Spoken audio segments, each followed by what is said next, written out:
So today from our 5-minute Bible study, day 4, is God's replacement policy. Coming from the book of Acts, I already posted it in a video below, so you can go ahead and check it out. Because I do like to read the King James version of the video. I don't like the NIV version, but if you want the NIV version, here it is. Immediately, something like scales fell from Saul's eyes, and he could see again. He got up and was baptized, and after taking some food, he regained his strength. This is Saul on the road to Damascus, where he lost his sight and God was talking to him. Saul was a persecutor of the church, so he killed people that worshiped Jesus.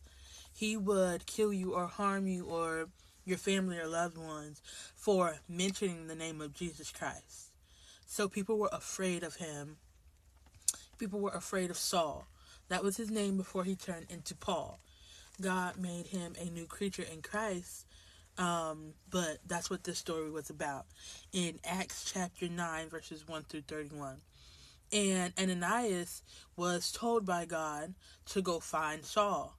While he was blind, he told him, he's going to be expecting you. Come look for him. Find him. And Ananias was like, no, because he'll kill me. You know what I'm saying? He was scared because Saul persecuted the church.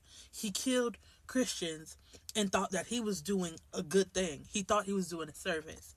So God told Ananias to go find Saul. He's expecting him. And if you read down in the story, he did go. He did obey God. And it turned out to be a great thing. Saul became Paul. And he became a heavy and a passionate person in Christ.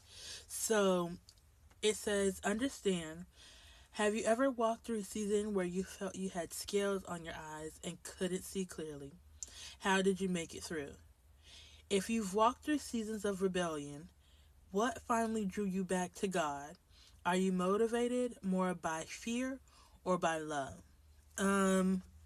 Yes, I've been in a season of blindness. Yes, I've been in a position where I'm like, I can't see where I'm going. Metaphorically, like I don't understand. I don't get it.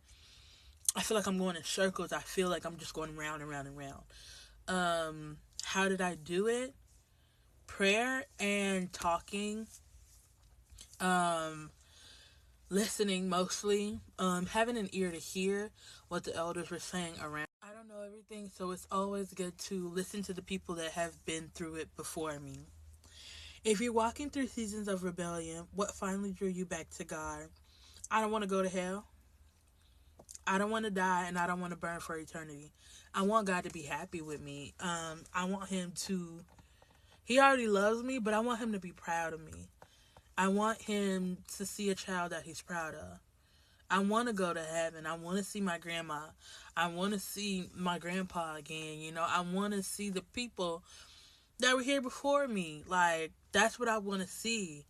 I did it out of both fear, respect, and the love that I have for Jesus Christ, because he didn't have to die for me. He didn't have to give his life to save mine. I'm not worthy. You know what I'm saying? But he still thought about me. He still thought about dying for me. Like, I wouldn't do that for anybody. I'm not dying for my mama. And she knows this. I'm like, I would not die for her. But God gave his only begotten son so that I could have a chance at eternal life. Like, it's moving and it's touching. And again, I wouldn't do that for anybody. I'm not dying for you. I'm not dying for my mom. I'm not dying for my dad. I'm not dying for anybody. Because I love my life too much. But he did, even when he didn't have to.